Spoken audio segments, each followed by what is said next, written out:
Ini adalah suara motor ketika belum saya perbaiki ya. Dengerin sendiri suaranya.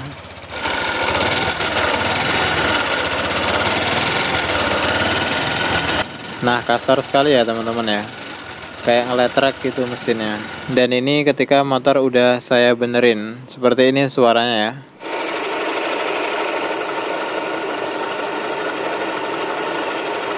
Nah, bagaimana? Apakah ada perbedaan? Jelas ada perbedaan ya. Nah, seperti apa cerita dari masalah motor ini?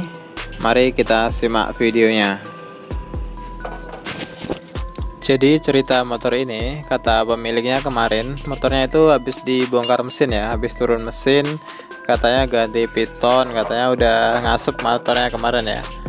Nah, setelah saya cek, suaranya itu kan kasar sekali ya. Jadi saya cek oli mesinnya dulu, dan ternyata olinya itu kering ya teman-teman. Nih kalian lihat sendiri ya, olinya netes cuman segini.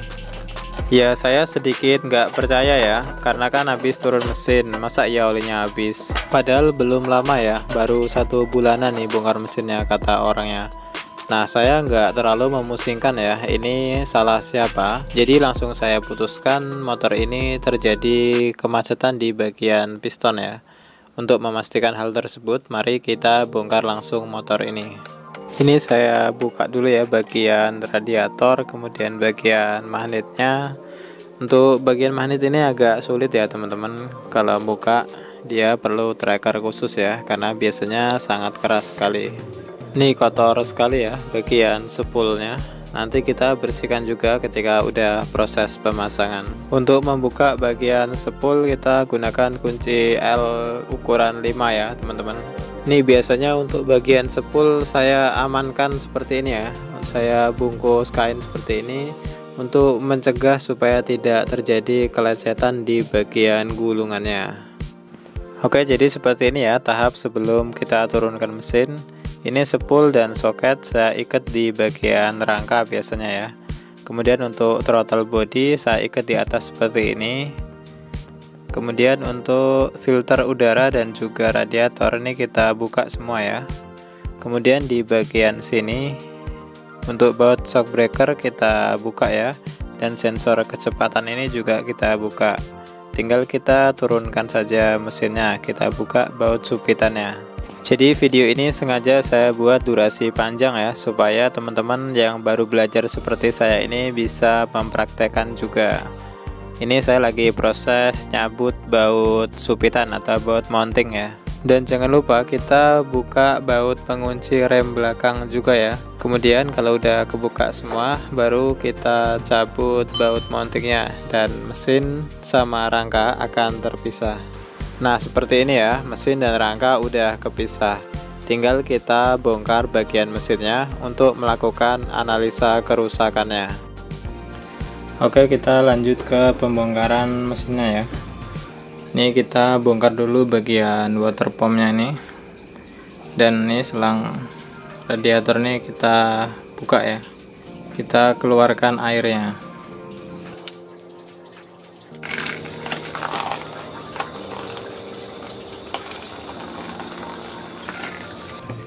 Oke, kita buka dulu nih ya sambungan T-nya ini.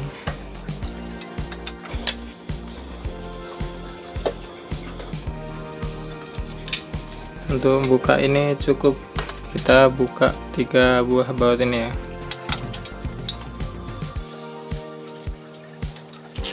Yang ini nggak usah kita buka. Untuk buka ini hati-hati ya, soalnya ini agak keras biasanya.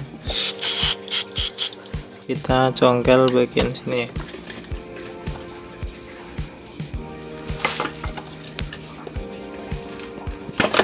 Nah, udah kan, tinggal kita keluarkan bersamaan.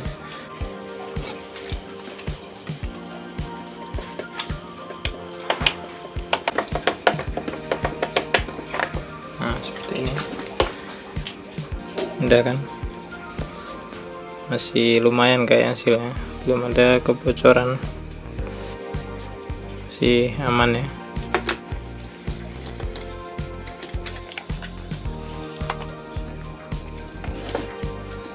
Ini kita bongkar ya teman-teman. Kalau untuk bongkar nggak perlu kita topkan ya, langsung aja kita buka. Nah, tapi untuk pemasangan wajib kita topkan ya. Untuk kuncinya kunci L4 ya. Ini ukuran 4 mili ya untuk kuncinya. Gini nggak bisa, harus seperti ini bukanya. Kita pasang magnetnya biar bisa untuk menahan. Nah, seperti ini. Nih sambil kita putar kayak gini ya. Ini udah buka ya, udah kendor kan.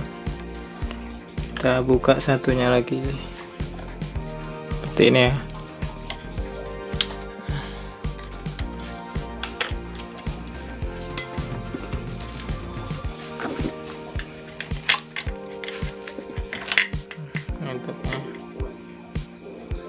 Kering ya teman-teman, wajar kalau kehabisan oli, memang kering sekali ya, nggak ada bekas oli nempel.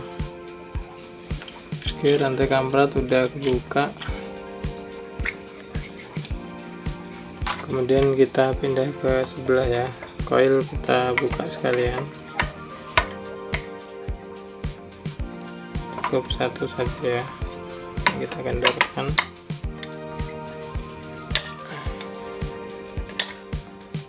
Di balik sini ada bautnya satu lagi ya.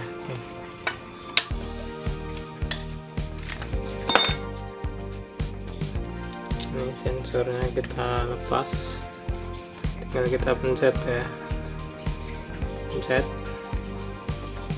Nah, ini kita masukkan,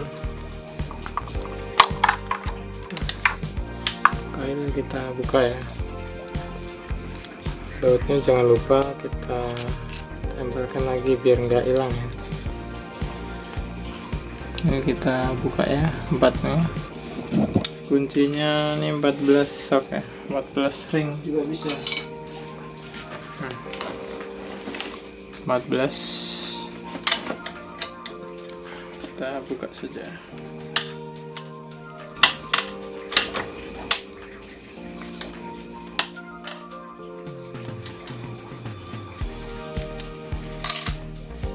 Kemudian baut 2 ini kita buka ya.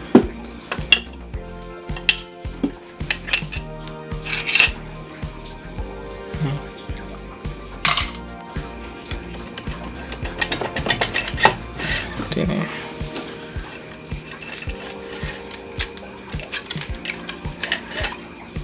Oke, perhatikan teman-teman ya. Di sini jangan sampai kita lem ya. Ini untuk klepnya bergerak ya. Nih, oke, nanti nih kita jangan sampai hilang ya. Pinduel ini penting nih, sama ini penting sekali nih ya untuk kesenteran kop. Nanti nih kita bongkar dulu pistonnya, bagaimana kondisinya. Kita ambil dulu nih ya tensionernya, kita ambil. Nah, kemudian tinggal kita tarik ya.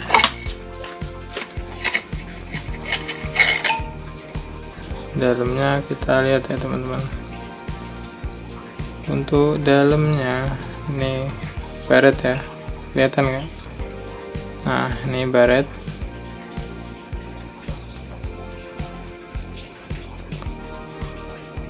Ini parah ya baretnya. Kita lihat pistonnya. Pistonnya bersih ya teman-teman. Nah, ini kayaknya baru ya. Ini coba saya zoom. Nah, piston baru tapi kok macet ya. Coba kita buka dulu ya. Ini kesalahan siapa kira-kira. Coba kita buka dulu klipnya. Nah, tutup ya.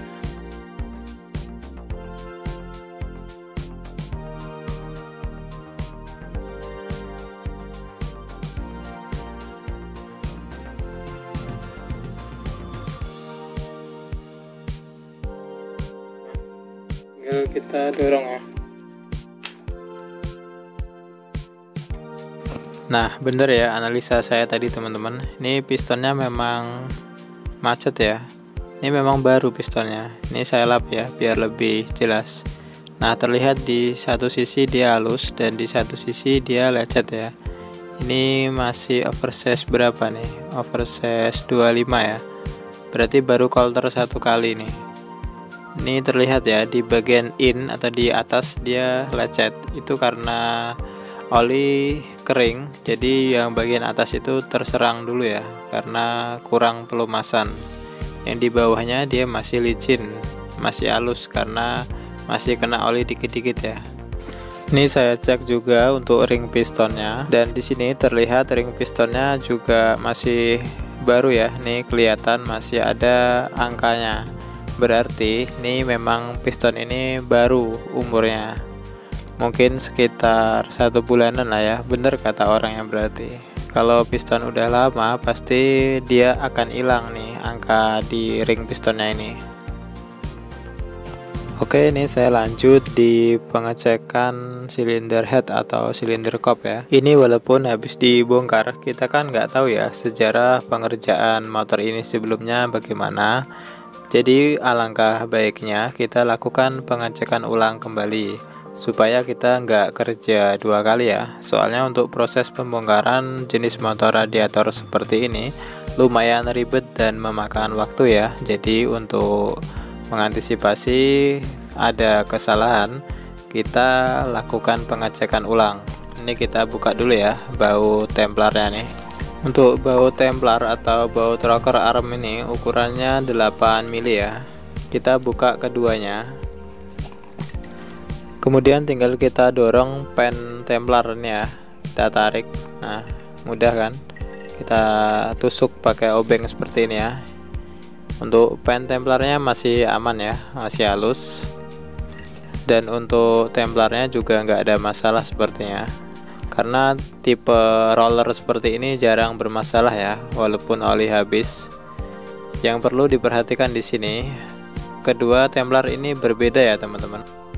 Yang satu ada tonjolannya itu X ya, di sini ada hurufnya E. Kemudian yang satunya lagi itu in, ada kode hurufnya I. Itu untuk bagian in ya, intact.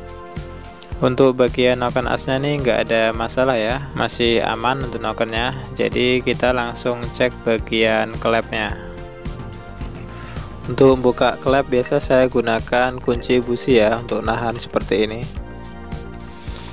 Kemudian ini yang paling penting ya untuk komponennya, terutama untuk kuku klep ini jangan sampai hilang ya.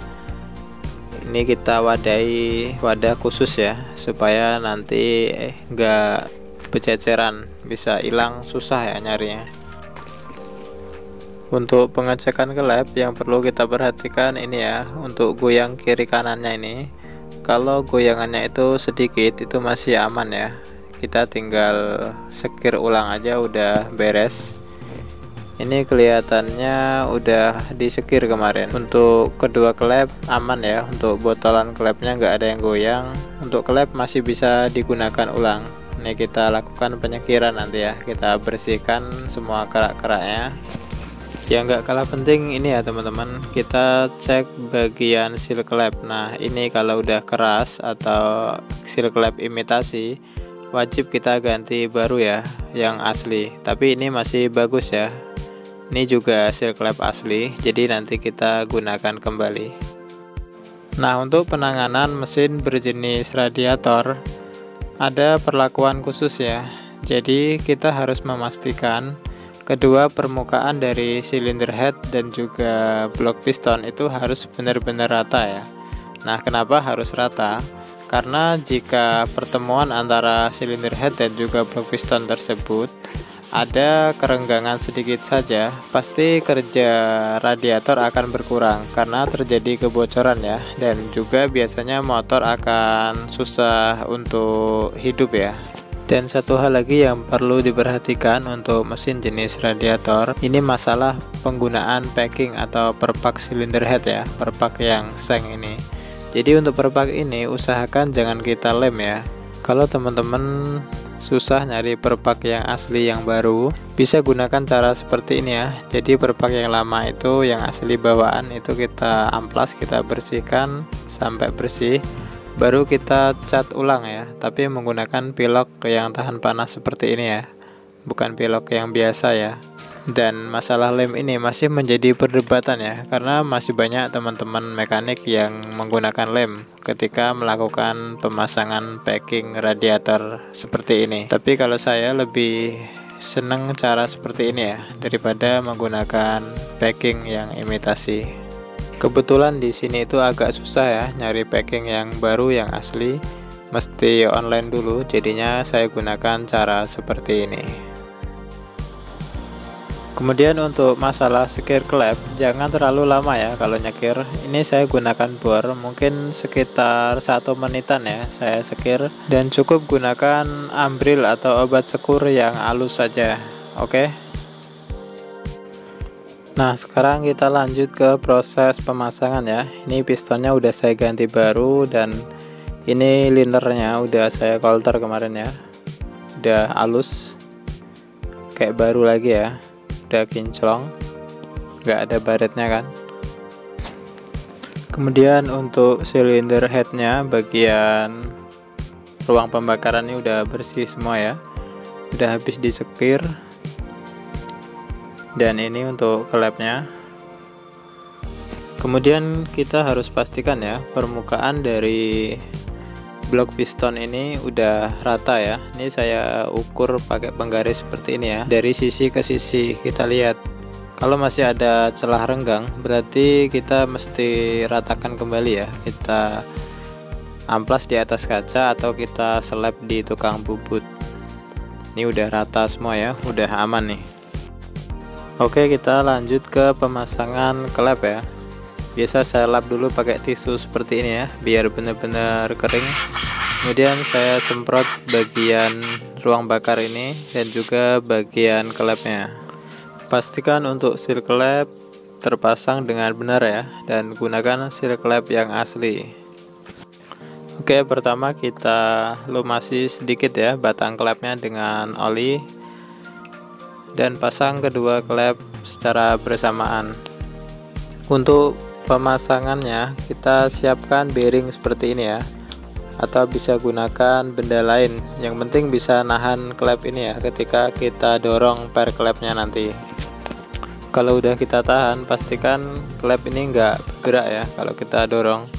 Kalau bergerak berarti tahanan kita itu kurang pas, nanti susah ya dipasang kuku klepnya. Oke, kita lanjut pasang per klep ya. Pastikan jangan kebalik ya kalau masang per klep. Yang renggang, yang ulirnya renggang itu di bagian atas ya, sedangkan yang rapat itu di bagian bawah seperti ini ya. Ini per klep kan ada 2 buah ulir ya, yang satu renggang dan satu rapat. Nah, yang renggang itu kita pasang di atas. Lalu kita pasang kuku klepnya ya, langsung kita pasang di topi kuku klepnya. Lalu kita siapkan karet ban sedikit ya untuk alas ini. Kemudian kita dorong dengan kunci T, bisa juga dengan kunci busi ya. Kita dorong sampai kedua kuku klep terpasang rata ya. Nih seperti ini ya kalau udah pas teman-teman. Nah, rata di kancingan klep ya, kedua permukaan kuku klepnya rata. Jadi untuk kuku klepnya itu harus masuk ke dalam sini ya, coakan batang klep ini. Kalau udah kepasang semua bagian klepnya, udah kita pastikan rata semua, kita lanjut memasang templar atau rocker arm ya. Nah, untuk pemasangan templar ini, untuk as templarnya ini bisa tukeran ya, sama soalnya ini.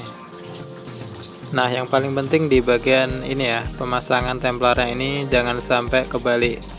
Nah, ini kan ada 2 buah templar ya, tapi kedua buah templar ini beda ya. Ini ada kodenya, satu ada kode huruf I, itu untuk intake ya, atau di klep in, dan satu untuk E atau di klep X. Nah, untuk perbedaannya ini di sini ya teman-teman. Yang klep X itu ada tonjolannya di sini ya. Nah, ini tonjolan dekompresi namanya. Sedangkan yang klep in nggak ada ya. Nah, tonjolan ini fungsinya untuk apa sih? Jadi fungsinya di sini ya. Jadi tonjolan di Templar X itu akan bertemu di dekompresi Noken As ini ya. Nah, ini tonjolan dekompresinya di sini. Nah, fungsinya ketika motor baru dihidupkan, dekompresi ini akan kebuka ya. Karena akan mendorong klep X sedikit kebuka. Jadi kompresi jadi ringan. Nah, jadinya motor mudah untuk dihidupkan. Jadi seperti itu ya fungsinya. Kalau kita sampai salah masang ini, nanti motor biasanya kalau hidup itu berat sekali ya. Jadi boros aki nantinya. Dan di engkol starter juga berat juga ya kalau pemasangan Templar ini kebalik. Nah, sebelum pemasangan usahakan kita lapisi kain ya di bawah sini supaya nggak lecet permukaan dari silinder headnya. Nah, ini saya mulai pasang Templar yang X ya. Di sini letaknya, di dekat knalpot ini ya. Jangan lupa kita kasih oli sebelum pemasangan. Dan di as Templar juga kita kasih oli. Nah, kemudian untuk menghindari suara-suara aneh ketika motor hidup, pastikan kita posisikan bekas yang lama ini ya. Ini kan ada bekasnya ya di as. Itu kita posisikan masuk ke dalam Templarnya. Nah, sebelum pasang Templar kita pastikan posisi Noken As bebas ya. Jadi kita cari yang bagian ratanya ini, atau tonjolannya ini kita arahkan ke depan ya. Ini kan ada tonjolan ya di Noken Asnya. Baru kita pasang Templarnya dan pastikan bekas di Templar ini masuk ke tengah Templarnya ya. Kemudian untuk posisi bautnya kita paskan dengan lubang ini.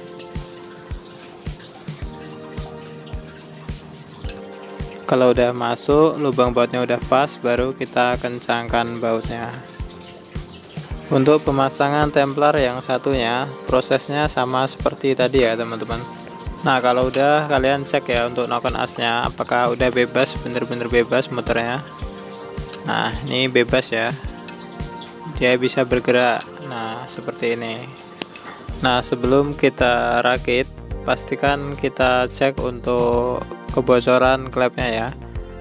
Kita tuang bensin seperti ini. Kalau ada rembesan berarti klep ada kebocoran. Tetapi kalau udah kering bagian ruang bakarnya berarti udah aman ya, tinggal kita rakit.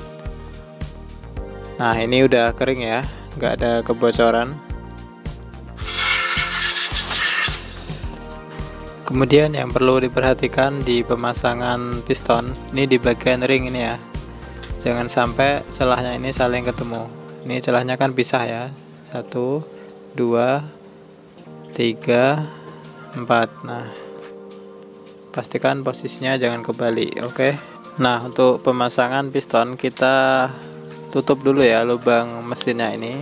Takutnya nanti klip pistonnya lepas kalau kita pasang, dia masuk ke dalam mesin ya.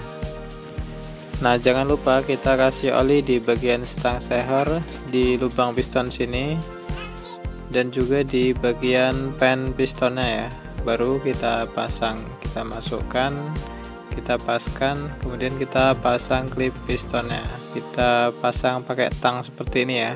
Kemudian kalau udah masuk baru kita paskan pakai obeng min seperti ini. Dan pastikan posisi klip piston seperti ini ya. Dan di lubang ini harus bebas ya, jangan sampai terhalang pen piston. Jangan lupa kita pasang nih ya pin dowel nih, ada 2 buah, letaknya di sini ya. Ini fungsinya untuk kesenteran blok piston. Kemudian kita kasih oli juga di bagian liner sini ya, supaya nanti kalau baru hidup langsung lancar motornya. Dan di bagian piston juga kita kasih oli ya, supaya lebih mudah nanti masuknya. Kita masukkan secara perlahan ya teman-teman. Dan untuk membantu masuk ring piston ini bisa kita dorong atau tekan pakai obeng seperti ini ya. Kita masukkan santai aja ya, nggak usah dipaksa, nanti ring pistonnya itu bisa geser malah ngasep ya motornya. Jadi kita pasang ini perlu ketenangan ya teman-teman, nggak usah terburu-buru ya. Kita pasang dulu sementara magnetnya ya, untuk mempermudah kita menggerakkan pistonnya. Kita lap nih sisa-sisa olinya ya, pakai tisu kalau perlu. Jangan lupa kita pasang nih ya, lidah tensioner ini kita paskan seperti ini ya. Kemudian kita pasang baut ini, baut di silinder kop nih ya, 2 buah baut nih. Nah ini perpak yang saya semprot pilok kemarin ya, ini kita pasang. Yang panjang nih di bawah ya, yang lebar ini di atas.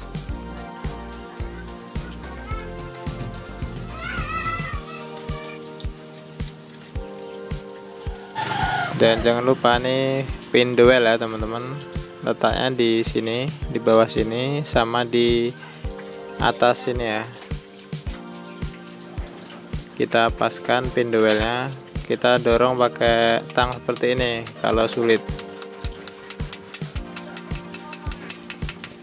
Ini sangat penting ya teman-teman, nggak boleh kita abaikan ya.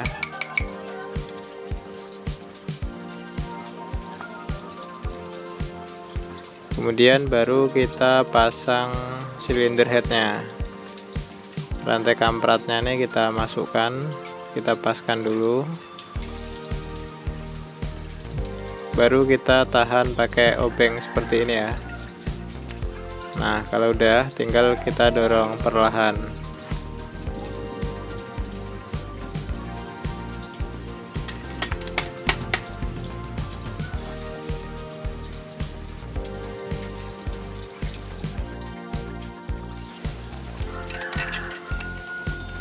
Kita pasang 2 buah baut di samping silinder head ini ya, dan juga 4 buah ring baut ini kita pasang. Kemudian kita kencangkan secukupnya ya, jangan terlalu kencang, jangan terlalu kendor.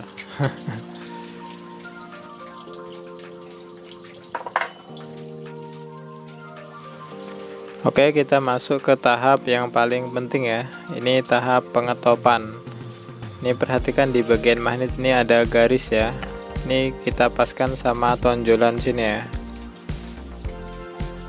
Kalau pas sama tonjolan ini artinya piston di posisi atas ya, atau titik mati atas TMA.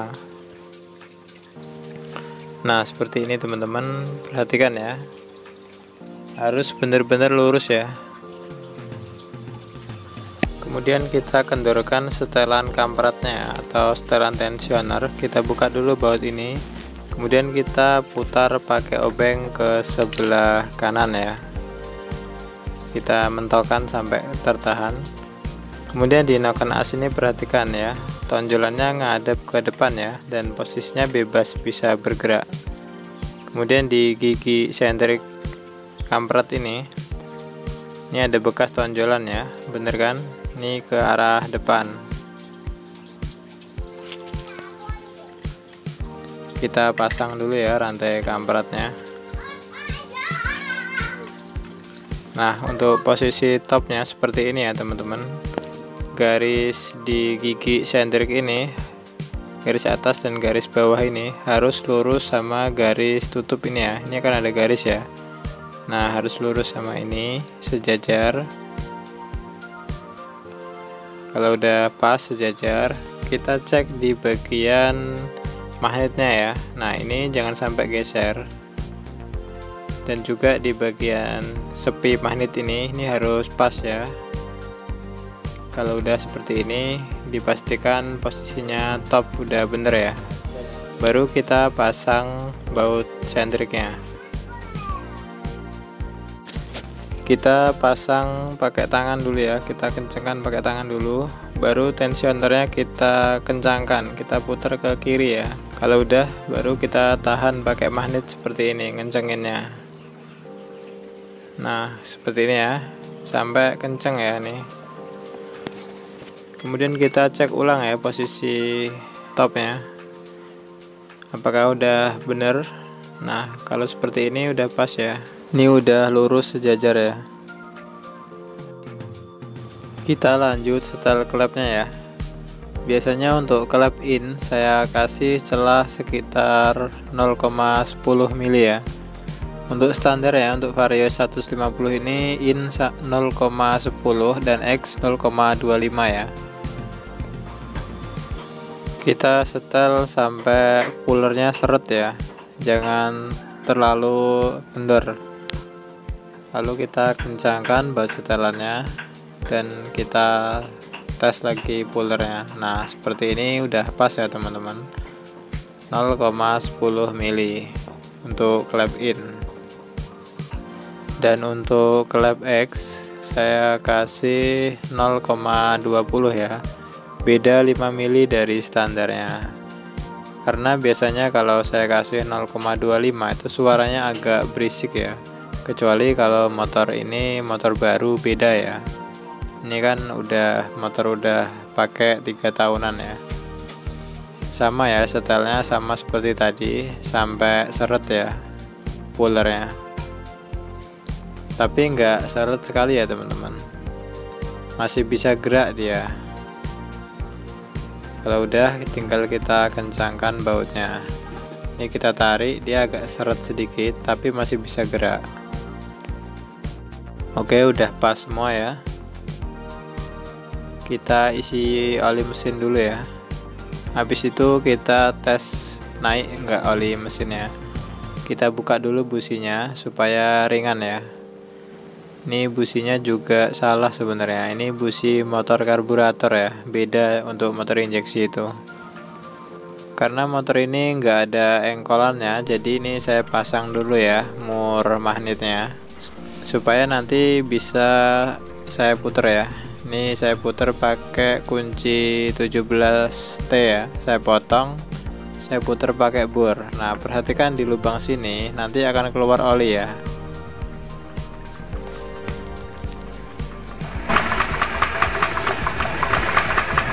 Nah, kelihatan ya olinya udah naik ke atas ya. Ini udah aman, motor siap untuk dilanjutkan. Ini businya ya teman-teman. Untuk motor injeksi seperti ini ya businya, ada kode R di sini. Ini busi Honda ya, kodenya KRM. Kita pasang langsung businya, kita kasih oli dikit di bagian deratnya, kemudian kita kencangkan. Kita pasang sekalian ya koilnya. Kita lanjut pasang water pumpnya. Kita tinggal paskan ya bagian sentrik sama water pumpnya ini. Mudah kok masang ini. Tinggal kita paskan, kita dorong. Nanti kalau udah pas, tinggal kita cek ya, kita putar-putar magnetnya. Nah, seperti ini. Kalau dirasa lancar berarti udah pas, gak ada masalah ya. Tinggal kita pasang semua baut-bautnya. Kita cek, kita kencangkan semuanya, jangan sampai ada yang terlewat ya. Jangan lupa bagian klem-klem selang radiator nih kita pasang seperti semula ya, biar nggak bocor. Nah, ini udah pas ya selang radiatornya. Kemudian kita lanjut pasang tutup cover silinder headnya. Biasa kalau masang ini saya kasih grease ya atau vaseline. Cukup kita olesi sedikit-sedikit saja sebagai tambahan perekat. Kemudian tinggal kita pasang bautnya dan kita kencangkan. Oke, udah siap ya, tinggal kita naikkan. Nah, ini saya sedang proses menaikkan mesin ke atas rangka ya. Cukup ribet ya masangnya.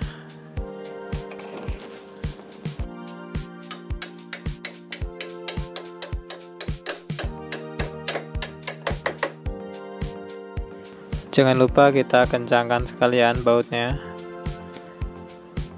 Ini saya lanjut untuk mencuci spoolnya ya. Kemarin kan kotor sekali spoolnya, ini sekalian saya cuci, saya bersihkan.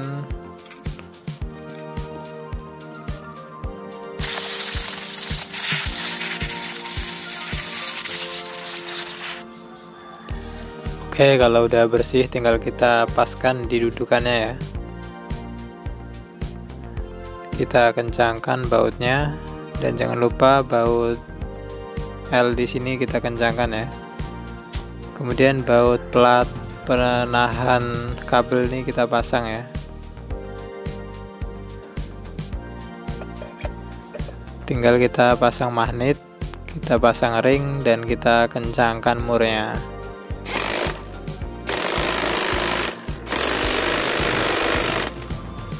Kita pasang kipas magnetnya ya.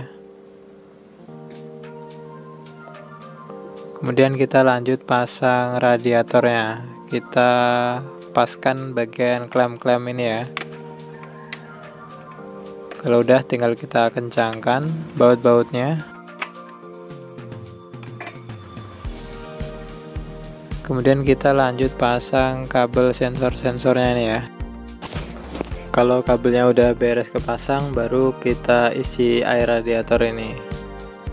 Nah, ini kemarin tampungan radiatornya buntu ya, jadi airnya nggak keluar ke sini. Lalu saya bersihkan dan saya semprotin air ya, baru dia lancar lagi. Ini saya isi air radiator penuh ya. Ini kabel-kabelnya tinggal kita colokkan saja soket-soketnya. Ini akinya lemah ya teman-teman, jadi saya jumper ya. Coba kita hidupkan, bagaimana hasilnya.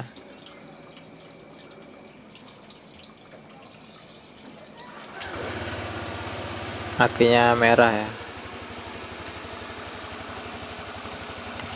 Nih teman-teman dengerin sendiri ya suaranya.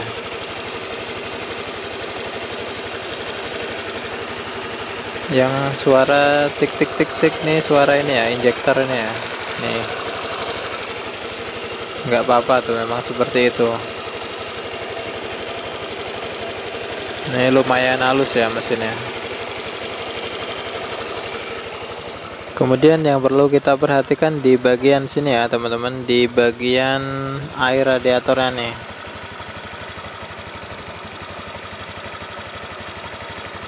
Nah, air radiator ini nggak boleh naik ya ketika kita gas. Kalau kita gas dia naik muncrat banyak gitu, tandanya ada kebocoran kompresi. Biasanya di bagian packing cylinder head itu bocor ya. Dan biasanya air radiatornya akan cepat habis ya. Ini kita biarkan hidup sekitar 15-20 menitan ya.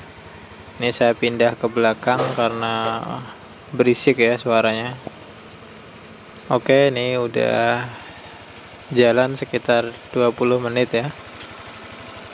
Ini kita cek lagi di bagian radiatornya, apakah ada kebocoran kompresi. Coba kita gas ya.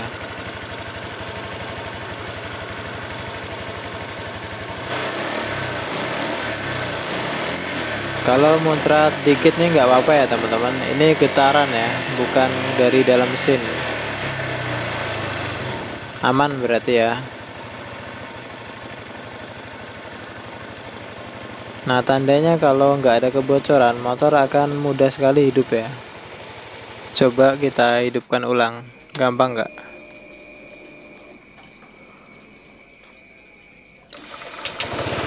Oke, lancar jaya ya. Ini kita tinggal rapikan, kita pasang decknya dan kita pasang jok, kemudian kita tes. Nah, saya udah di jalan raya nih teman-teman. Coba ya.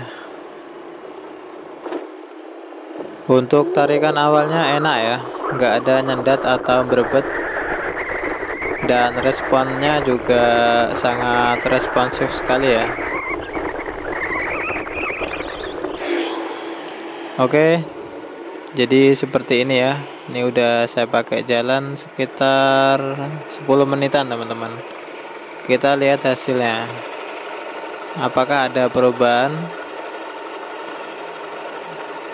Nah, sepertinya mesinnya nggak berubah ya setelannya.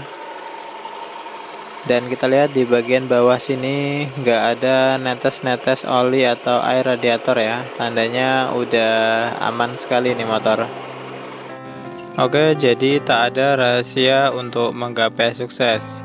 Sukses itu dapat terjadi karena persiapan, kerja keras, dan mau belajar dari kegagalan. Semoga bermanfaat. Wassalamualaikum warahmatullahi wabarakatuh. Salam rahayu. Jane ape tuku bensin malah duwite keri. Iki engko tekan omah ta ora cah bensine. Kare sithik kok.